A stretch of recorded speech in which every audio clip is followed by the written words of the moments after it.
విశాఖ నగరంలో క్రైస్తవులకు చెందిన 500 కోట్ల విలువైన భూమిని విశాఖ ఎంపీ ఎంవివి సత్యనారాయణ అన్యాయంగా ఆక్రమించుకున్నారని, దీనిపై న్యాయస్థానంలో కేసు వేస్తానని ప్రజాశాంతి పార్టీ అధ్యక్షుడు కేఏ పాల్ అన్నారు. విశాఖలోని రైల్వే న్యూ కాలనీలో ఉన్న పార్టీ కార్యాలయంలో ఏర్పాటు చేసిన మీడియా సమావేశంలో ఆయన మాట్లాడుతూ, ఎంపీని జైలుకు పంపే వరకు తన పోరాటం ఆగదన్నారు. 5 లక్షల కోట్లు అవినీతి చేశారన్నారు.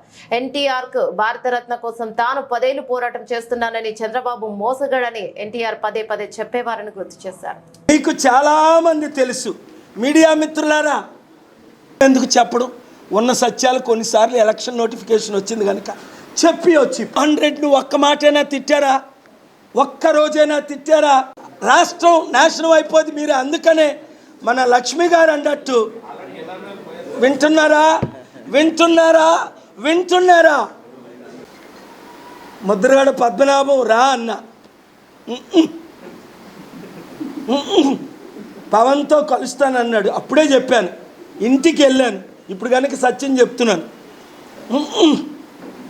నేను పవన్తో కలుస్తానని. నేను పవన్ చంద్రబాబు బీజేపీతో లేదు సార్, మన కాపు బిడ్డ అమ్ముడు పోడి సార్ అన్నాడు.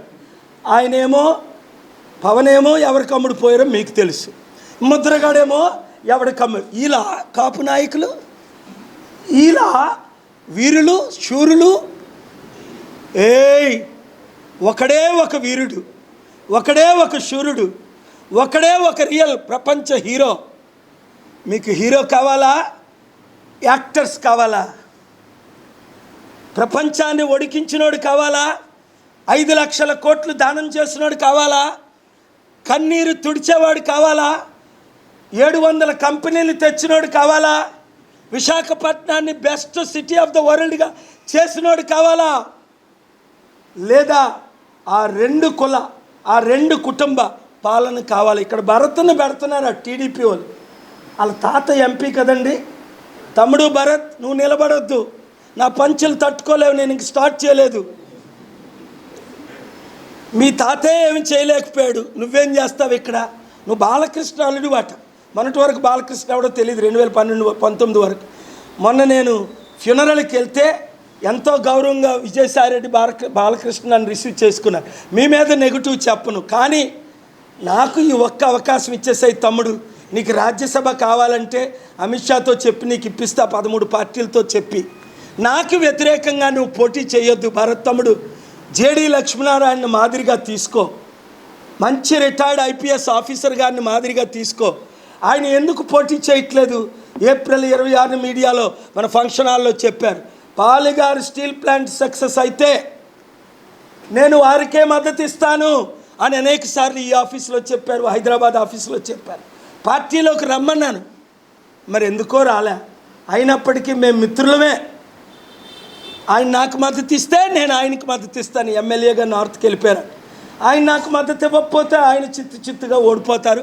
మేము కూడా క్యాండిడేట్ని పెడతాం. కనుక బొత్స సత్యనారాయణ భార్య ఇక్కడ వైసీపీ క్యాండిడేట్. ఏం బాబు జగన్, నన్ను సెక్రటరేట్కి రాకుండా ఆపేవని నీ 360 కోట్లు నువ్వు సెక్రటరేట్కి అమ్మేవని, సెక్రటరేట్ మీద లోన్ తీసుకున్నా అని చెప్పాను. ఇప్పుడు 4 ఐటీ ఎవరిని పంపించేవాడు స్టాఫ్ని 75 లక్షలు మా బిల్డింగ్ రెంట్ కట్టమని. నీకు చదువు ఉందా జగన్? డూప్లికేట్ సర్టిఫికెట్లు తెచ్చుకున్నావా? కోర్టులో, హైకోర్టులో, 6లో శేషయ్య గారి ముందు కోర్టు పెండింగ్. ఎవడు ఆఫీసర్ వచ్చినా మా ఫంక్షన్ హాల్కి, మా ఆఫీస్కి మిమ్మల్ని రికార్డ్ చేసి సస్పెండ్ చేయిస్తా. ఏం పేరు ఆ మినిస్టర్ పేరు? సుభాష, ఏం పేరు ఆయన? సురేష్. ఏం సురేష్? ఆదిమూల సురేష్. నీ కమిషనర్ కాల్ చేయి, లేదా గుండె గీయించేస్తా. నీ సత్యాన్ని బయటికి తీసుకొస్తా.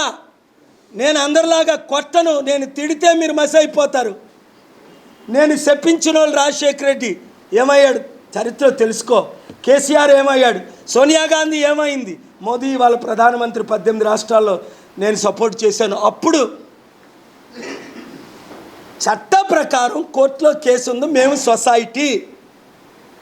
సొసైటీకి ట్యాక్సులు ఉండవు.